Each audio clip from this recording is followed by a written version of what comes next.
Hey, what up? It's Brad with Home Love Construction, and in this video I want to answer the question, should I have a skylight?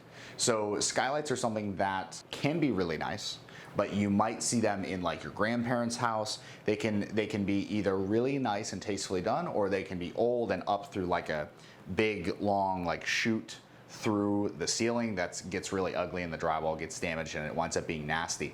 So how can you do a skylight that's nice, and where would you actually want a skylight? Because you can actually do it. We do actually add skylights to homes like today in 2022. It still does happen and it can be really cool, but there's some simple rules that you want to think about and follow when you're planning putting a skylight in your roof. The first thing is, if you are not replacing the whole roof, I do not recommend adding a skylight during in a roof that's already there if you're not ripping the whole thing on and putting it back on. The reason is that skylights are what they call leak magnets. They leak a lot, they're very likely to leak.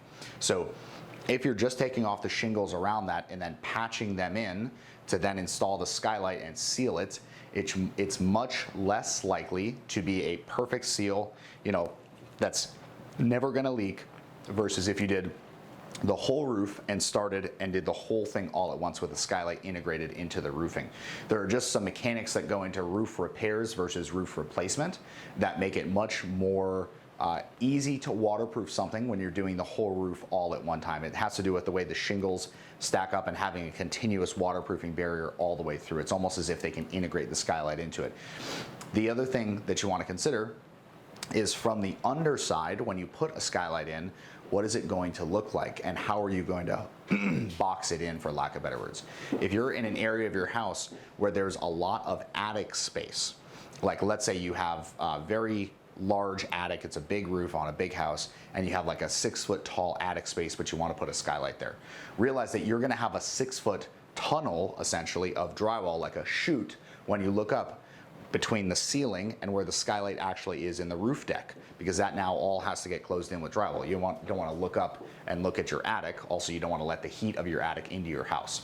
So think about the best place, absolutely hands down, to put a skylight is in an area where you have what's called a vaulted ceiling. It means that the ceiling goes up along with the roof line.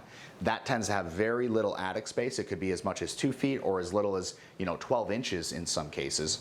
That is an ideal place to put a skylight because you're only going to have a little 12-inch ring of drywall going up to that skylight, and then it's going to be the skylight, and it's going to look really nice, and it's going to let a lot of light in. Now the other thing is, you want to actually be thinking about the direction that the sun moves during the day and when you get direct sunlight. Direct sunlight coming in through a skylight can actually not be good.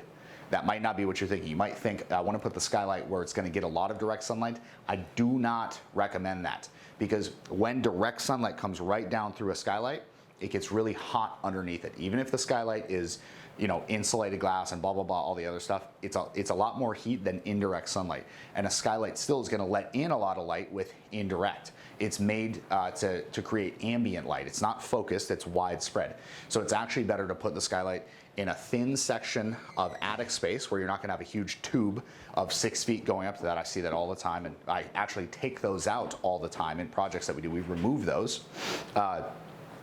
And then the other thing is, you want to put it out of the direct path of the sun. So the sun is never shining directly into it, but maybe if the path of your sun is here, you put the skylight here on a side of the house that never gets direct sunlight from the roof, so that you're just getting that nice, gentle, ambient light. The other thing is, skylights allow you to have the soft light. It's not like harsh, and direct sunlight can be pretty harsh.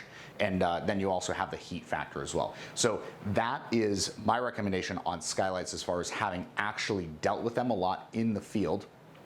If you are looking to design, one thing that I'm seeing lately that I think is really cool is people wanting to put skylights in their kitchens to kind of illuminate like a kitchen island or something like that, and doing a natural light substitute for a bunch of can lights or pendant lights or something like that. It's a really cool, and it's almost like more of a modern thing. It doesn't always work. Sometimes there is it's just impossible to put one there, but I've seen that in some designs, and it's really, really cool.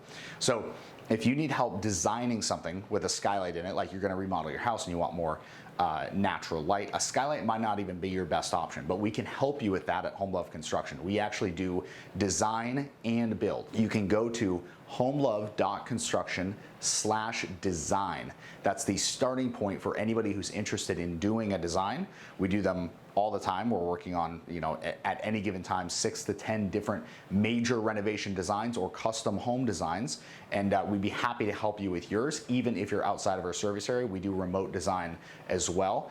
It is from a contractor's perspective. So it's designed to be able to be built in the state of Florida or outside if that's where you are, but it's from the perspective of a contractor who's like, how is it gonna actually be easy to build this? So again, that landing page is homelove.construction/design, and we can get started helping you with your design right now. So go there right now. If you got some value out of this video, please hit the subscribe button below, and I'll see you in the next vid. Peace.